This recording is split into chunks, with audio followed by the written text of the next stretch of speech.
World patient safety day উপলক্ষে আজকে আমরা আলোচনা করব 10তম দিনে, অর্থাৎ আজকে সেপ্টেম্বরের 10 তারিখ। 10 তারিখে আমরা আরেকটি গুরুত্বপূর্ণ বিষয় নিয়ে কথা বলবো। আজকে আমরা যে বিষয় নিয়ে কথা বলবো সেটা হচ্ছে দ্য ডেঞ্জার্স অফ পলিফার্মেসি। এবং এই বিষয়টি এই জন্যই গুরুত্বপূর্ণ কারণ হচ্ছে যে আমাদের দেশে বিশেষ করে হেলথ কেয়ার সিস্টেমে পলিফার্মেসির যে আপনার প্রভাব দেখা যায়, সেই কারণেই মূলত আসলে পেশেন্ট সেফটি বিষয়টি মূলত বাধাগ্রস্ত হয়। তো আজকে আমরা আলোচনা করব যে আপনার দ্য ডেঞ্জার অফ পলিফার্মেসি, এবং বিষয়টি খুবই গুরুত্বপূর্ণ এবং এটা আসলে আপনার আলোচ্য বিষয় হওয়া উচিত সার্বিকভাবে আমাদের হেলথ কেয়ার সিস্টেমে। তো patient safety day, world patient safety day উপলক্ষে মূলত 10তম দিনে আমরা এই টপিকটি বেছে নিয়েছি, সেটা হচ্ছে দ্য ডেঞ্জার্স অফ পলিফার্মেসি। গতকালকে আমরা এই টপিকের পার্ট 1 আলোচনা করেছি, আজকে আলোচনা করছি হলো পার্ট 2। তো সেপ্টেম্বর মাসের 1 তারিখ থেকে আমরা আসলে প্রতিদিন ফেসবুক লাইভ করছি ওয়ার্ল্ড পেশেন্ট সেফটি ডে উপলক্ষে, এবং এই লাইভ প্রোগ্রামটি করার যে মূল উদ্দেশ্য সেটি হচ্ছে আসলে পেশেন্ট সেফটি বিষয়টি নিশ্চিত করা, পেশেন্ট সেফটি নিয়ে অনেক বেশি সচেতনতা তৈরি করা। এবং ওয়ার্ল্ড হেলথ অর্গানাইজেশনের অবজেক্টিভ মূলত এটি যে সারা পৃথিবীতে মানুষের মধ্যে যত বেশি পেশেন্ট সেফটি বিষয়ক বিষয়গুলি নিয়ে সচেতনতা সৃষ্টি করা যায়, ততই পেশেন্ট সেফটি বিষয়টি নিশ্চিত হবে। এবং পেশেন্ট সেফটির পাশাপাশি মেডিকেশন সেফটিও খুব গুরুত্বপূর্ণ একটি বিষয়। এছাড়াও হলো হেলথ ওয়ার্কার সেফটি, যারা ফ্রন্টলাইনার, যারা রোগীদের চিকিৎসার জন্য সরাসরি কাজ করে, তাদের সেফটি বিষয়টিও খুব গুরুত্বপূর্ণ। তো যাই হোক, আমরা প্রতিটি প্রোগ্রামে বলেছি যে ওয়ার্ল্ড পেশেন্ট সেফটি ডে উপলক্ষে 2019 সাল থেকে সর্বপ্রথম সারা পৃথিবীতে ওয়ার্ল্ড পেশেন্ট সেফটি ডে উদযাপিত হয়। ওয়ার্ল্ড হেলথ অর্গানাইজেশনের 74তম যে ওয়ার্ল্ড হেলথ অ্যাসেম্বলিতে ওয়ার্ল্ড হেলথ অর্গানাইজেশনের সর্বমোট 194টি দেশের সিদ্ধান্ত অনুযায়ী ওয়ার্ল্ড পেশেন্ট সেফটি ডে পালনের একটি উদ্যোগ গ্রহণ করা হয়।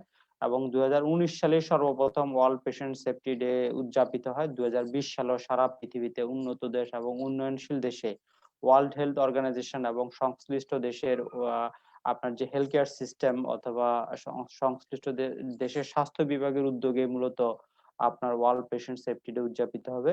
2020 সালটি আসলে একটি অন্যরকম বছর, যেহেতু করোনার প্যান্ডেমিক চলছে, সেহেতু 2020 সালে ওয়ার্ল্ড পেশেন্ট সেফটি যে থিম সেটি হচ্ছে health worker safety, priority for patient safety.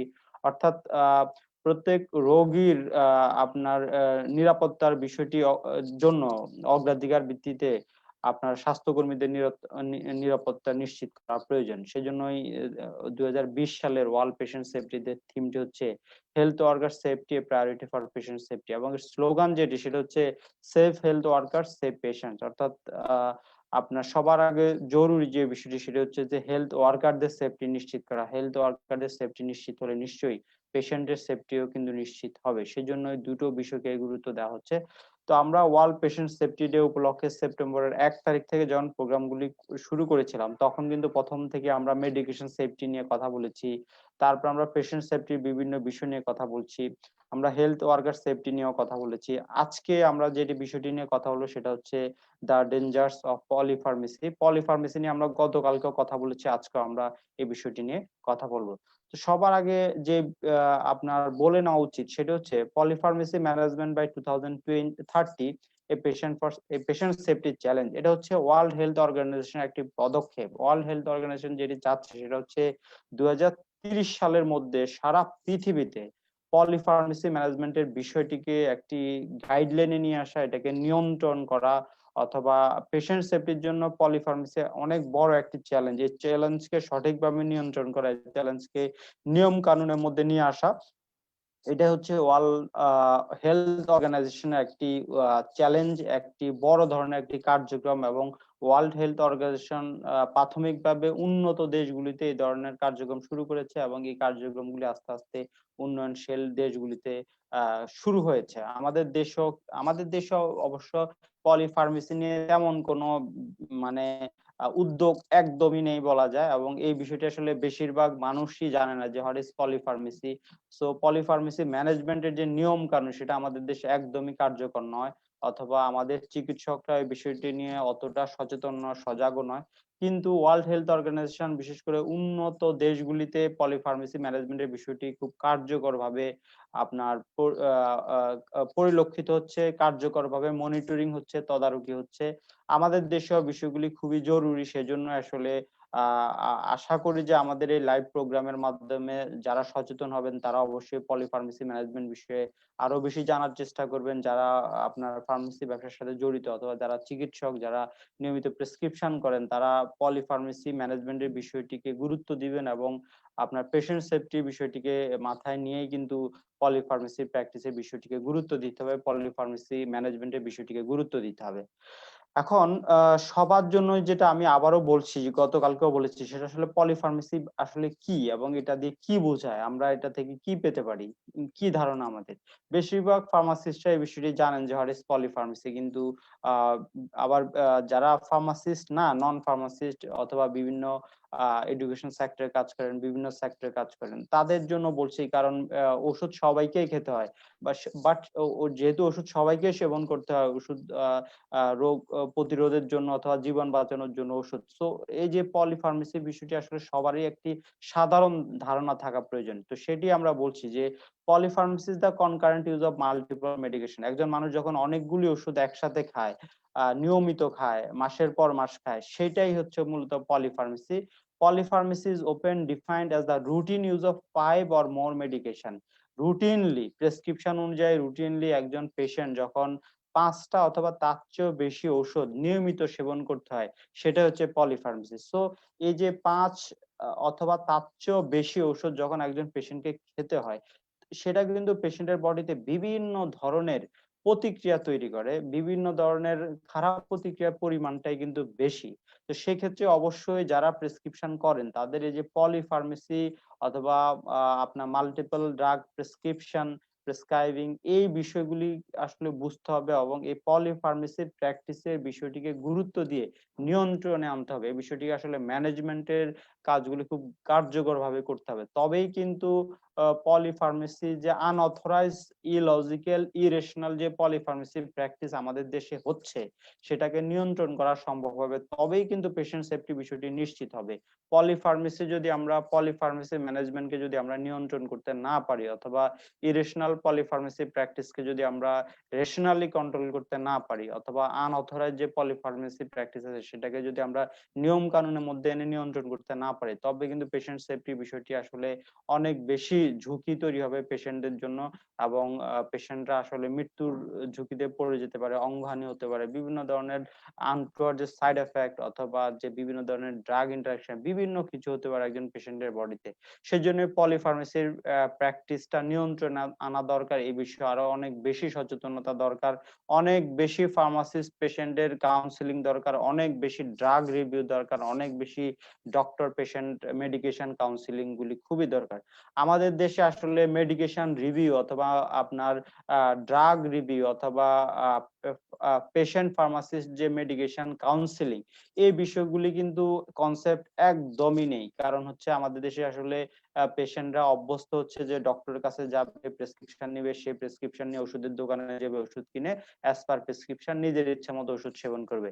এতে অনেক পেশেন্ট সুস্থ হচ্ছে, বাট বেশিরভাগ পেশেন্ট কিন্তু সুস্থ হওয়ার পরে অঙ্গহানি ঘটছে, বিভিন্ন ধরনের সাইড এফেক্টের মুখোমুখি হচ্ছে। তো বিষয়গুলি কার্যকরভাবে আমাদেরকে নিয়ন্ত্রণ করা দরকার। এই বিষয়গুলি নিয়ে অনেক বেশি সচেতনতা তৈরি করা দরকার এবং তবেই কিন্তু পলিফার্মেসি প্র্যাকটিসকে নিয়ন্ত্রণ আনা যাবে। ওয়ার্ল্ড হেলথ অর্গানাইজেশনের যে অবজেক্টিভ ২০৩০ সালের মধ্যে পলিফার্মেসি ম্যানেজমেন্টকে নিয়ন্ত্রণে নিয়ে আসা এবং পেশেন্ট সেফটির জন্য এটা এই মুহূর্তে সবচেয়ে বড় চ্যালেঞ্জ। তো সেটি ওয়ার্ল্ড হেলথ অর্গানাইজেশনের সাথে সাথে এই ধরনের যে সচেতনতামূলক প্রোগ্রাম, পদক্ষেপ আমাদের দেশে হওয়াটা খুব জরুরি। আশা করি আমাদের স্বাস্থ্য অধিদপ্তর, আমাদের ঔষধ প্রশাসন অধিদপ্তর, আমাদের সরকার এই বিষয়টি নিয়ে অবশ্যই কার্যকর পদক্ষেপ নিবেন এবং এই বিষয়টি নিয়ে আসলে আমাদের যে স্বাস্থ্য অধিদপ্তর এবং আমাদের হেলথ কেয়ার সিস্টেমে যারা ফ্রন্টলাইনার, যারা চিকিৎসক, যারা নিয়মিত প্রেসক্রিপশন করেন, যারা কনসালটেন্ট, যারা কনসালটেশন সেবা দেন পেশেন্টদেরকে, তাদেরও কিন্তু এই বিষয়গুলি নিয়ে কার্যকর ভূমিকা রাখা দরকার। ফার্মেসি প্র্যাকটিসটা রেশনালি করা দরকার এবং এই বিষয়গুলিতে বাড়াবাড়ি না করে এটাকে অবশ্যই নিয়ন্ত্রণে আনা খুবই জরুরি।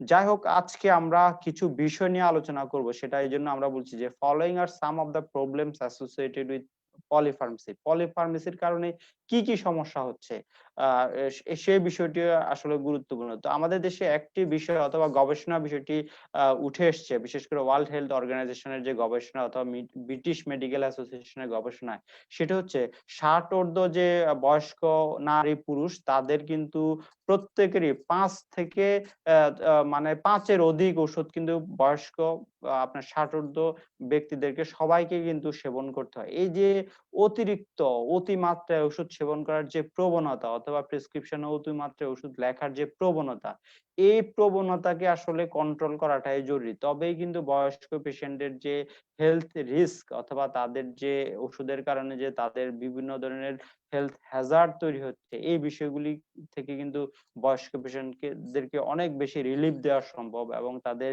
সঠিক স্বাস্থ্য ব্যবস্থাপনা, সঠিক কেয়ারের জন্য আমাদের এই বিষয়গুলি নিয়ে ভাবতে হবে, পদক্ষেপ নিতে হবে এবং রেশনাল প্রেসক্রিপশন করার জন্য আমাদের দেশে আসলে প্র্যাকটিস করতে হবে। তো যে প্রবলেম গুলি হয় পলিফার্মেসির কারণে, ফার্স্ট যে বিষয়টি হচ্ছে সেটি হচ্ছে এরকম, এবং এটি সবথেকে গুরুত্বপূর্ণ, সেটা হচ্ছে increased cost to individual patient and to the health care system. যদি একজন পেশেন্টের দুটো ওষুধ প্রয়োজন হয়, সেই জায়গায় যদি একজন পেশেন্টকে 5টা ওষুধ লেখা হয়, 6টা ওষুধ লেখা হয়, 7টা ওষুধ লেখা হয়, তবে কিন্তু পেশেন্টের ট্রিটমেন্ট কস্ট অনেক বেড়ে যায় এবং পেশেন্টের ট্রিটমেন্ট কস্ট বাড়ার সাথে সাথে আমাদের হেলথ কেয়ার সিস্টেমের যে ব্যয়, হেলথ কেয়ার সিস্টেমের যে এক্সপেন্স, সেটাও কিন্তু অনেক বেড়ে যায় এবং যেটা কিন্তু আসলে পেশেন্টদের জন্য একটা আর্থিক সমস্যার একটি বড় কারণ। অনেকেই কিন্তু আপনার এই যে পলিফার্মেসির যে একটা ইরেশনাল প্র্যাকটিস আমাদের দেশে হচ্ছে, সেই কারণে কিন্তু অনেকেই অনেকভাবে ক্ষতিগ্রস্ত হচ্ছে। একটা হলো ইকোনমিক যে একটি ক্ষতির ব্যাপার, অথবা আরেকটা হলো যে ফিজিক্যাল ড্যামেজ, ইকোনমিক ড্যামেজ, দুটো ড্যামেজই কিন্তু পেশেন্টদের হচ্ছে। তো সেজন্যই বিষয়টি আসলে অনেক অনেক গুরুত্বপূর্ণ একটি বিষয়। এই বিষয়ে আমাদের সরকারকে পদক্ষেপ নিতে হবে।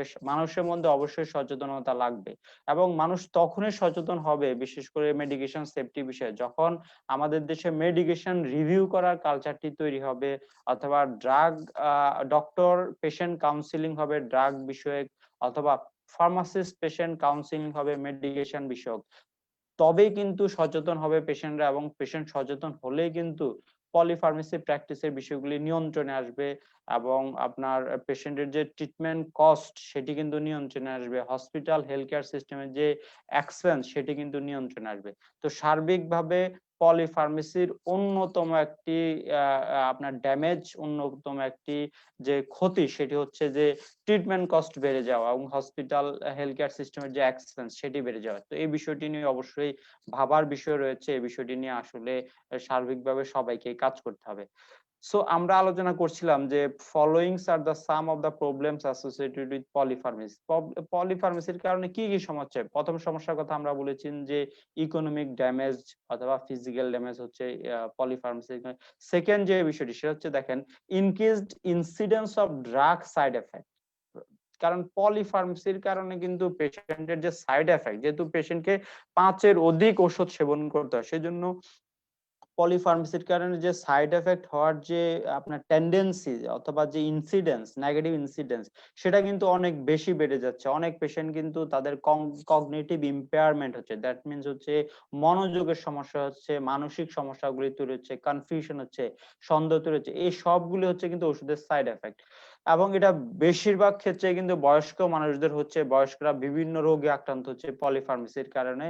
এবং কারণ হচ্ছে কি, বয়স্কদের আমি একটু আগে যে একটি ডেটা বলেছিলাম, ব্রিটিশ মেডিকেল অ্যাসোসিয়েশনের ডেটা, সেটি হচ্ছে 60 ঊর্ধ্ব পেশেন্টকে 5 এর অধিক ওষুধ সেবন করার যে প্রবণতা অথবা প্রেসক্রিপশন করার যে প্রবণতা, সেটির কারণে কিন্তু আপনার বিভিন্ন ধরনের যে আনটোয়ার্ড ইনসিডেন্স হচ্ছে, সাইড এফেক্ট হচ্ছে, পেশেন্টদের বিভিন্ন ধরনের কগনিটিভ ইম্পেয়ারমেন্ট, কনফিউশন, ডিসএবিলিটি, এই বিষয়গুলি হচ্ছে।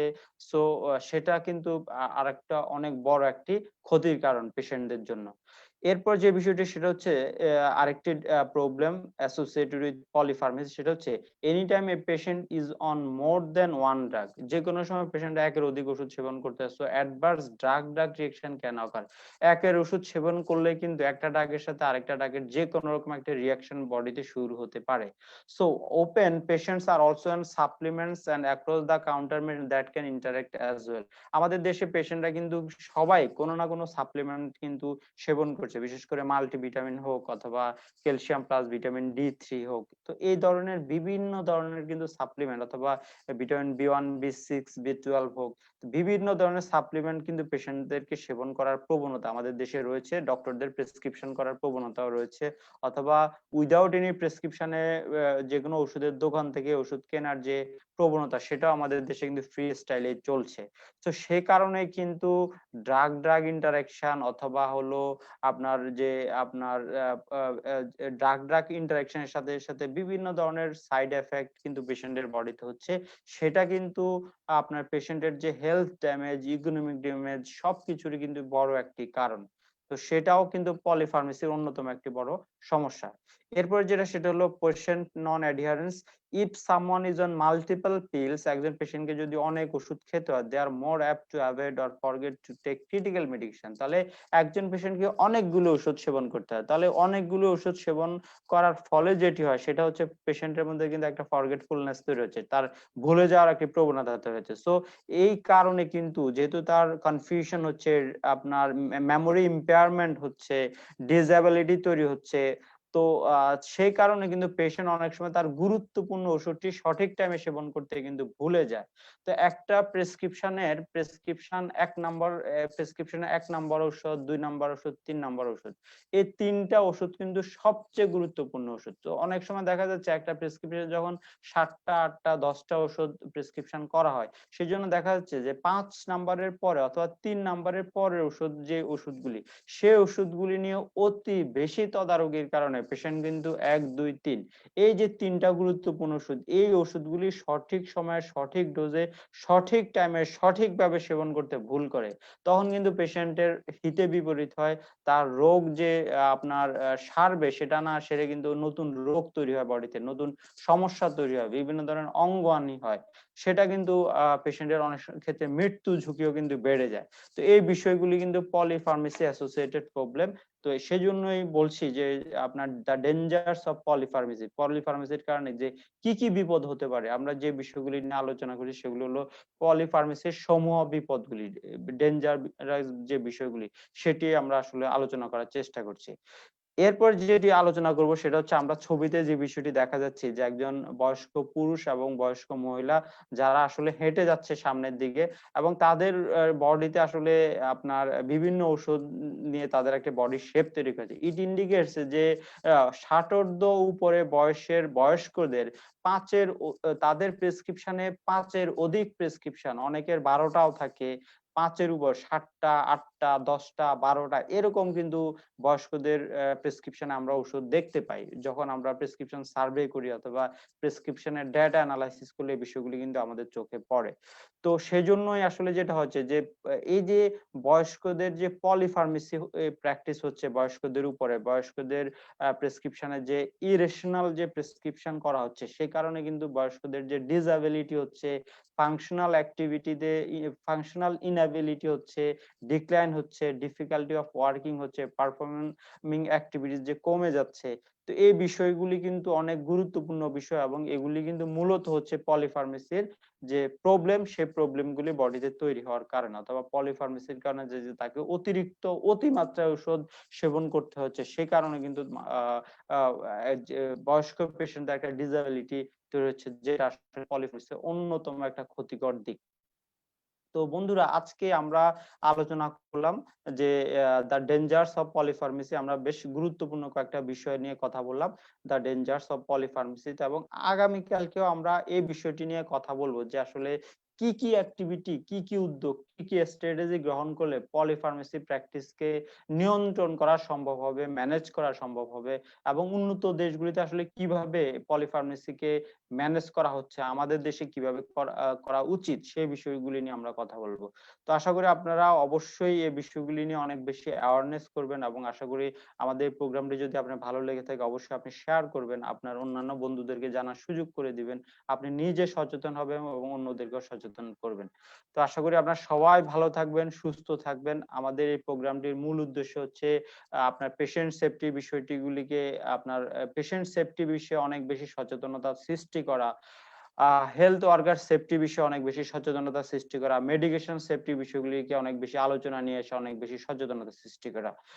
পরিশেষে যেটি বলবো সেটা হচ্ছে যে আমাদের এই প্রোগ্রামটি মূলত হচ্ছে এশিয়াটিক ল্যাবরেটরিজ লিমিটেডের অন্যতম একটি সেরা ব্র্যান্ড, সেটা হলো সেফগার্ড হ্যান্ড রাব সলিউশন। এখানে বলে নেওয়া উচিত সেফগার্ড হ্যান্ড রাব সলিউশন হচ্ছে ওয়ার্ল্ড হেলথ অর্গানাইজেশনের যে অ্যালকোহল বেস ফর্মুলায় তৈরি একটি হ্যান্ড রাব সলিউশন, যেটা আপনার হাতকে 99.99% জীবাণুমুক্ত করতে পারবে। তো বন্ধুরা, আশা করি আপনারা সবাই ভালো থাকবেন, সুস্থ থাকবেন, সুন্দর থাকবেন। আপনাদের সবার জন্য শুভকামনা। আসসালামু আলাইকুম এন্ড গুড নাইট।